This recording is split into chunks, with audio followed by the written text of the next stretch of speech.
Bom, começando pela igreja, pela tradição da igreja, vamos encontrar logo ali, por volta do ano, né, por volta do ano 100, mais ou menos, Santo Inácio de Antioquia, que vai dizer, né, onde está o Cristo Jesus, está a Igreja Católica. Parece que esta é a primeira referência da palavra Igreja Católica na literatura cristã, lá por volta do ano 100, 107, por aí, né? E aí nós vamos ver aí grandes padres da igreja, né, defendendo profundamente a realidade de igreja e da sua tradição. Principalmente, vamos ver aí, Santo Irineu de Leão, né, que Santo Irineu, ele deixa a relação dos 12 primeiros papas da igreja, até o papa do tempo dele, que era o Papa Eleutério. Então, isso é muito importante, né? A tradição de que ele coloca ali na sua obra contra os hereges, já diversos hereges, né? E também toda a questão, não só da tradição, mas também a questão da própria igreja como instituição, né? E o ensinamento dos apóstolos, que ele dizia que está em todas as igrejas, onde eles fundaram, né? Está ali, ele chega a dizer o seguinte, que se houver dúvida sobre algum ponto da doutrina, a quem nós recorreremos para tirar a dúvida? Né? Mesmo antes dos escritos dos evangelistas, as igrejas que os apóstolos fundaram. Então ali ele vê a catolicidade, né? Então Santo Irineu é um que deixou um legado muito importante sobre a igreja, sobre a tradição. E sobre a igreja, todos eles praticamente deixaram, né? Santo Agostinho, São Leão Magno, né? São Basílio Magno, os padres da Capadócia, né? São Gregório de Nícia, São Gregório Nazianzeno, todos eles deixaram uma contribuição muito grande em termos de igreja, em termos de doutrina da igreja, né? Sobre o Espírito Santo, sobre todos os itens, né? Vamos ter principalmente a elaboração do credo, né? Que depois foi necessário fazer o credo niceno constantinopolitano, por causa das heresias que surgiram, né? E eu gostaria de citar aqui uma palavra de Santo Agostinho, que lá, né, morreu em 430, Santo Agostinho dizia: a igreja recebeu as chaves do reino dos céus, para que se opere nela a remissão dos pecados pelo sangue de Cristo e pela ação do Espírito Santo. É nesta igreja que a alma revive, ela que estava morta pelos pecados. E os santos doutores, os santos padres, né, muitos deles doutores, né, já vão dizer, fora da igreja não há salvação. É uma frase típica deles. Não quer dizer que quem esteja fora da igreja não vai se salvar. Não, o Catecismo da Igreja deixa claro, no parágrafo 846, que as pessoas que sem culpa, né, não conheceram o Cristo, o Evangelho, a igreja, não foram batizados, mas viveram de acordo com os ditames da consciência, podem se salvar, mas são salvas também através da igreja, porque não há outro caminho de salvação a não ser através de Cristo e da igreja. Os santos padres colocavam isso. Então essa teologia básica da igreja é muito importante. E a tradição, né? Que eles mostram que muitas coisas que Cristo não deixou com clareza, mas que deixou que o Espírito Santo fosse mostrando para a igreja, né? Isso é muito importante. Depois, tem várias citações aqui que eu gostaria de colocar rapidamente, desses grandes padres da igreja, né? Então, por exemplo, Santo Agostinho dizia: onde está a igreja, aí está o Espírito de Deus. Na medida que alguém ama a igreja, é que possui o Espírito Santo. Veja, na medida que alguém ama a igreja, é que ele possui o Espírito Santo. Fazei-vos corpo de Cristo, se quereis viver do Espírito de Cristo. Somente o corpo de Cristo vive do seu Espírito. Então, nós que queremos tanto o Espírito Santo, essa frase de Santo Agostinho é importantíssima, né? Fazei-vos corpo de Cristo, se quereis viver do Espírito de Cristo. Porque somente o corpo de Cristo vive do seu Espírito. Então, quanto mais se ama a igreja, mais se é cheio do Espírito Santo. Santo Irineu de Leão, o gigante Santo Irineu, que nasceu por volta de 140, morreu por volta do ano 200, onde está a igreja, aí está o Espírito Santo. E onde está o Espírito Santo de Deus, aí estão a igreja, o tesouro de todas as graças, porque o Espírito é a verdade.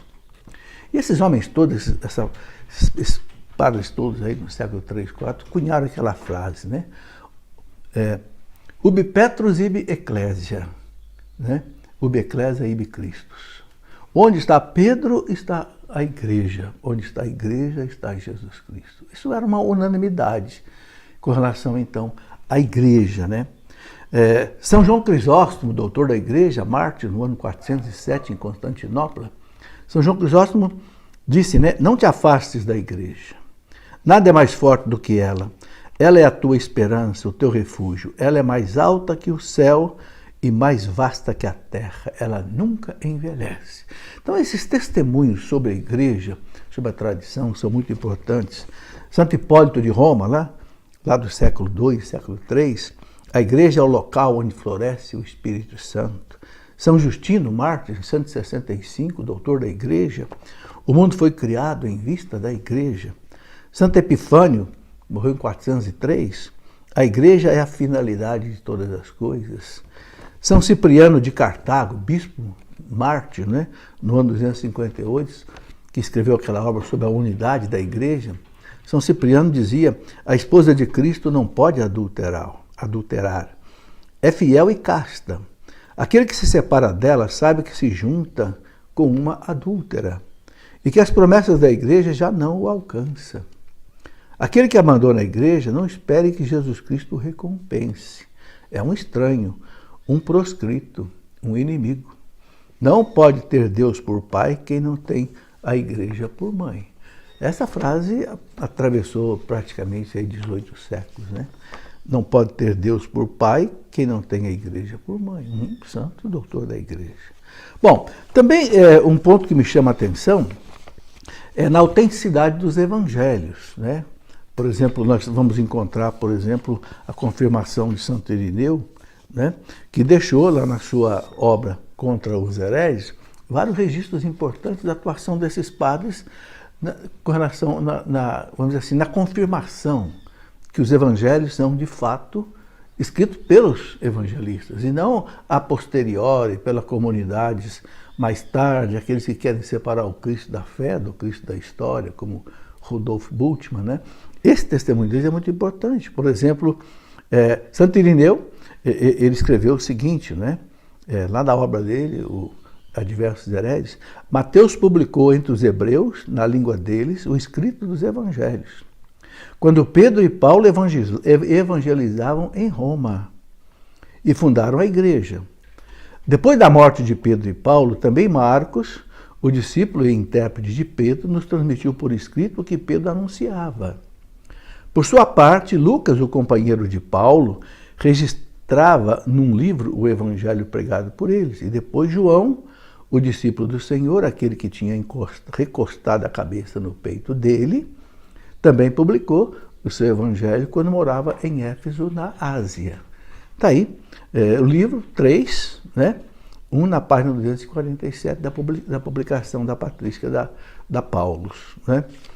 Interessante que no ano 130, o bispo Pápias, né, que era de Hierápolis, na Frígia, na Ásia Menor, ele fala também do Evangelho de São Mateus. Né?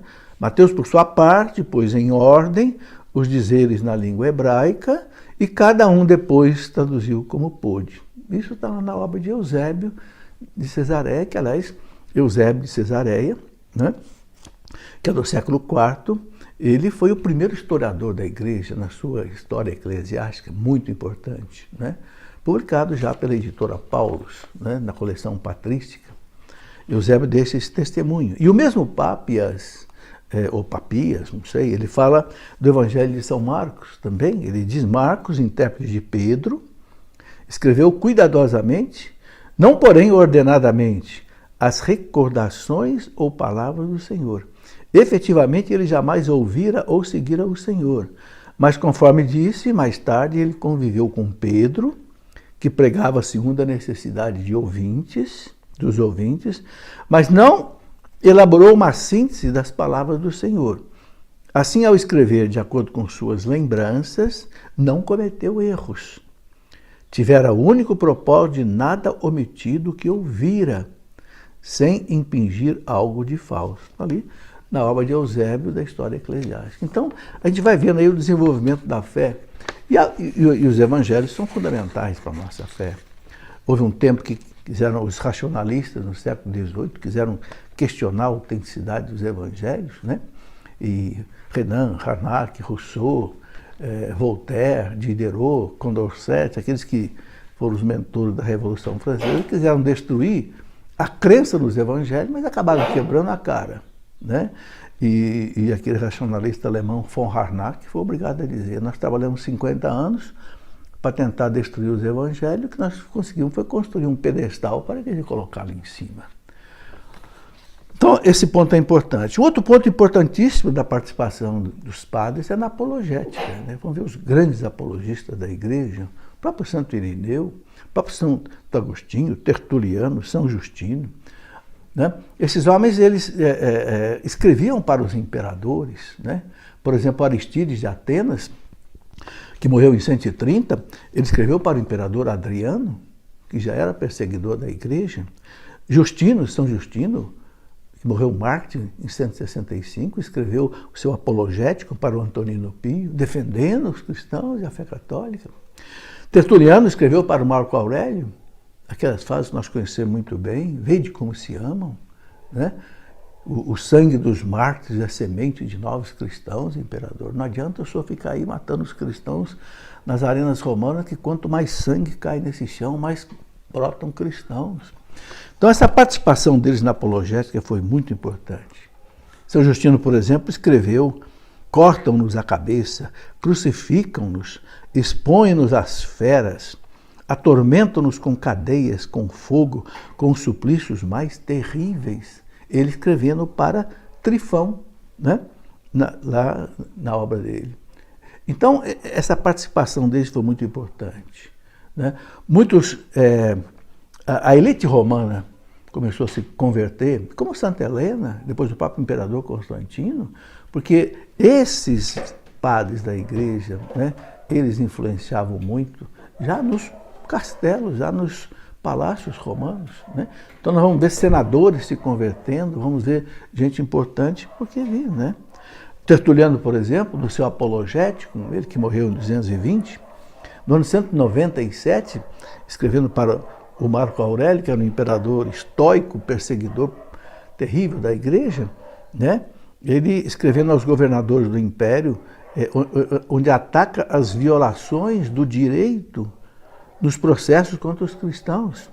Ele fala de advogado, torturas usadas, condenação apenas por causa do nome de cristãos, enquanto os filósofos pagãos podiam negar impunemente a existência dos deuses. Ele escreveu que, abre aspas, né, pendemos da cruz, somos devorados pelas chamas, a espada abre nossas gargantas e as bestas ferozes se lançam contra nós. Está lá no seu apologético, 31. Né?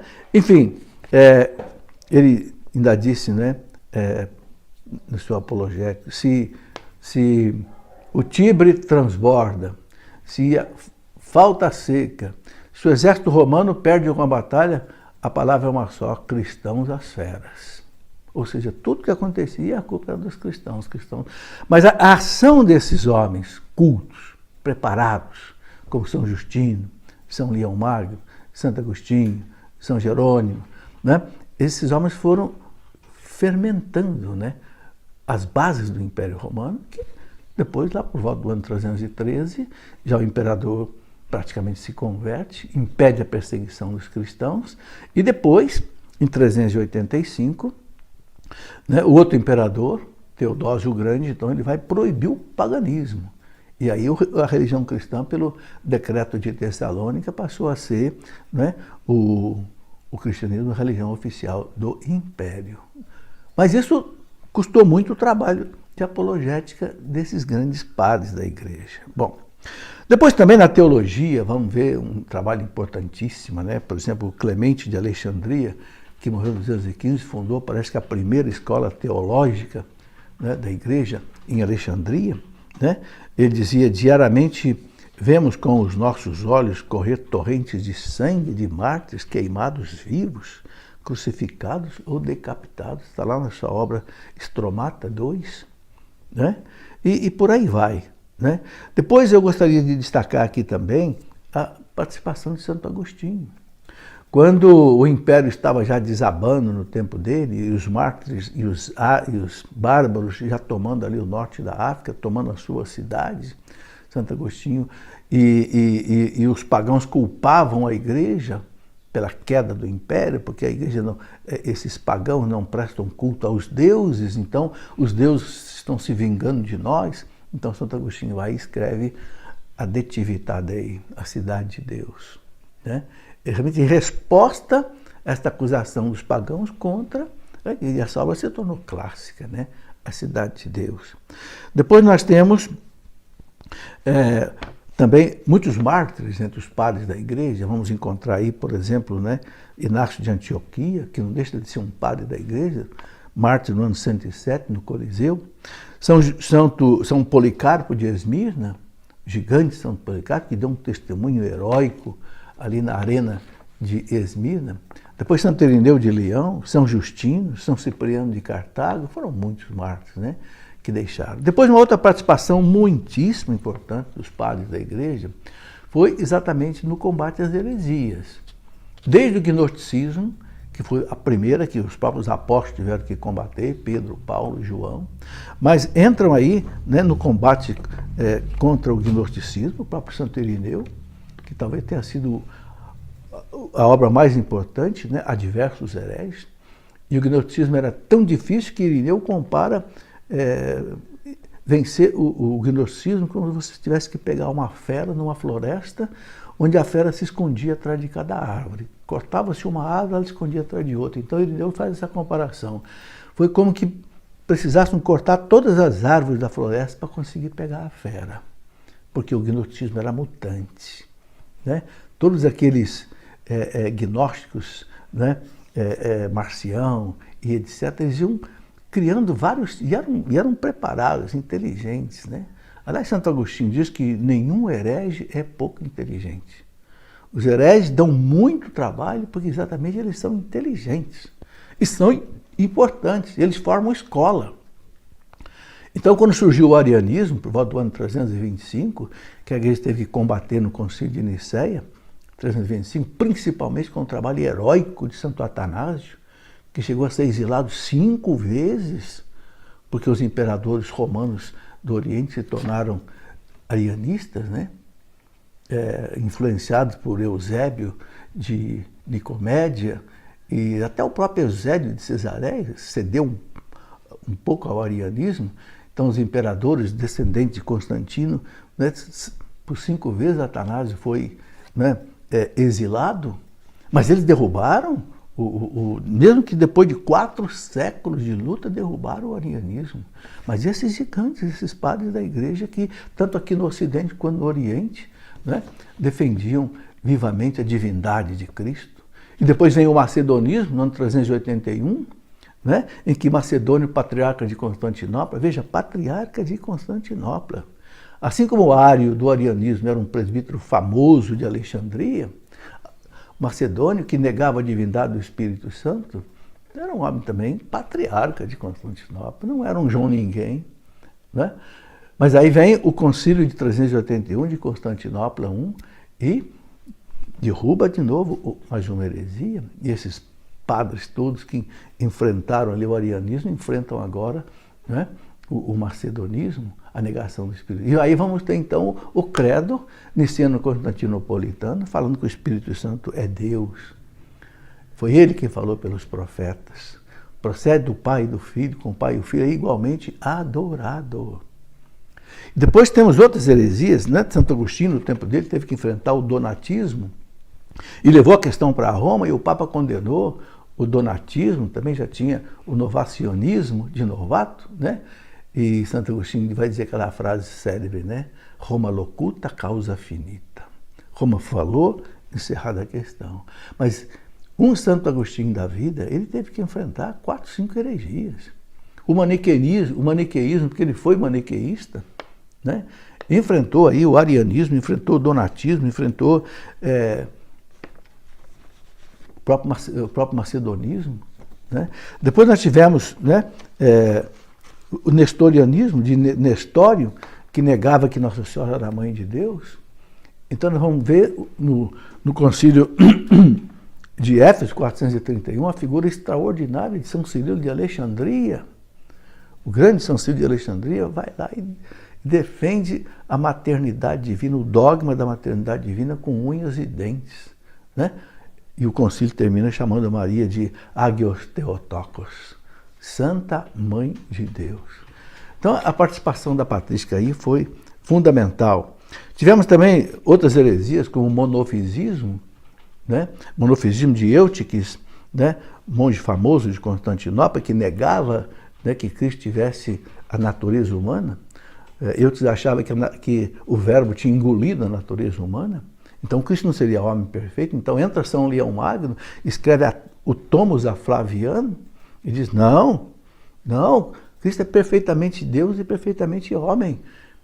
Ele tem, né, a natureza humana, a sua pessoa é o verbo, mas no verbo tem duas naturezas, humana e divina. Senão ele não pode ser o Salvador. Se ele não é homem, não é Deus, ele não pode ser o pontífice, a ponte entre Deus e o homem que o pecado original tinha derrubado. Né? E depois já tinha tido uma outra heresia que negava, né, que Jesus Cristo tivesse alma humana, né? Apolinário de Laodiceia, e os padres da igreja vão derrubar também essa heresia. Não, Cristo tem uma alma humana. Não é só o verbo nele, se ele não tem uma alma humana, ele não é homem. Se ele não é homem, ele não é o Salvador. Não pode ser o Salvador. Isso tudo foi importantíssimo, ou seja, nessa teologia da redenção soteriológica, né, os padres da igreja tiveram um papel fundamental. Tivemos depois a questão do monoteletismo. Outro patriarca de Constantinopla, Sérgio, começa a dizer, não, o Cristo está bom, Cristo é a pessoa, o verbo tem duas naturezas, mas nele não tem duas operações. Não existe nele uma vontade humana. Opa! A igreja gritou, como não tem uma vontade humana? Se não tem vontade humana, ele não é homem. Se não é homem, ele não pode ser o redentor do homem, porque o pecado foi do homem, é um homem que tem que redimir o homem. Né? A redenção está na carne, diziam os padres da igreja. Né? A redenção está na carne. Basílio, o grande Gregório de Nazianzeno, Gregório de Nissa, né? Então, a igreja derruba de novo, né, lá no concílio de Constantinopla, 3, 4, vai derrubar o monotelitismo. Cristo tem uma vontade humana assim. Lá no Calvário ele quis fugir da cruz. A vontade humana perguntou ao Pai, Pai, se é possível, afasta de mim esse cálice, mas não faça a minha vontade. Aí eles enxergam uma coisa importantíssima. A vontade humana de Cristo era sempre submissa à vontade divina. Né? Então, ele fazia perfeitamente a vontade do Pai. E praticamente nós temos ainda lá, né, o iconoclasmo, a heresia do iconoclasmo, onde São João Damasceno, lá por volta do ano 780, vai quase que ser martirizado para vencer o iconoclasmo, que foi uma coisa terrível, uma perseguição violenta, porque os basileus, né, os imperadores romanos, se tornaram iconoclastas e queriam perseguir monges, e houve assim, muito derramamento de sangue. Mas São João Damasceno, doutor da igreja, enfrentou com unhas e dentes o iconoclasmo. E no concílio de Nicéia II, 787, depois com outros desdobramentos, a igreja foi vencendo o iconoclasmo. Bom, outro ponto que eu queria colocar é sobre o cânon bíblico. Né? A gente sabe que o cânon bíblico também ele se tornou praticamente o que nós temos hoje até o século III, século IV. Mas houve muitos concílios, concílio de Cartago III, concílio de Cartago IV, no tempo de Santo Agostinho. Desde lá do Código de Moratória do ano 200, a igreja foi se debruçando em cima de todos os livros, e olha quantos livros apócrifos a igreja retirou, porque não eram inspirados pelo Espírito Santo. Não é? Seguindo lá o cânone da Septuaginta, né? Mas depurando esse próprio cânone, tirando dali alguns apócrifos ainda, a igreja, a tradição da igreja, esses santos padres da igreja, nos diversos concílios, até o concílio de Trullos, em Constantinopla, até o próprio concílio de Trento, a igreja foi depurando, né? E chegamos ao cânon que nós temos hoje. Ou seja, quem não acredita na infalibilidade da igreja, né, para, digamos assim, confeccionar a Bíblia como ela é hoje, não devia ler a Bíblia. Porque quem garante para mim que isso aqui é palavra de Deus? A Igreja Católica Apostólica Romana. A Dei Verbum do Concílio Vaticano II fala com todas as letras. É a tradição da Igreja quem montou o cânon bíblico que nós temos hoje. Né? Dizem que mais de 80 evangelhos foram retirados. Né? Do Antigo Testamento, uns 50, 60 livros. Que a igreja, ou seja, esse discernimento assistido e guiado pelo Espírito Santo foi algo fundamental e os padres da igreja participaram muito disso. Bom, por fim, eu gostaria de colocar também uma frase de Santo Agostinho, né? Eu não acreditaria no Evangelho se a isso não me levasse a autoridade da Igreja Católica. Essa frase está no Catecismo da Igreja Católica, lá no número 119. Eu não acreditaria no Evangelho se a isso não me levasse a autoridade da Igreja Católica. E por fim, nessa explanação muito rápida, por fim, também a participação da patrística na liturgia e nos sacramentos. Então vamos ver lá o Hipólito de Roma, né, nas suas obras todas, colocando como é que era a consagração de um bispo, como é que era a celebração da missa. Justino, né? Justino falando da missa no primeiro dia da semana, no dia do sol, como é que a missa era celebrada. Já no primeiro século, é praticamente a mesma missa que nós celebramos hoje, mas esses padres da igreja já tinham elaborado essa coisa. E os outros sacramentos também. O batismo de criança, que Santo Agostinho defendia, São Jerônimo defendia, Tertuliano defendia. Né? O batismo com derramamento de água, não só por imersão, mas também por efusão. Vamos encontrar na Didaquê, né, do século X, certamente obras desses gigantes também da igreja, né, que vão dar para nós a confirmação, desde a origem da igreja, de todas essas práticas que nós vivemos hoje.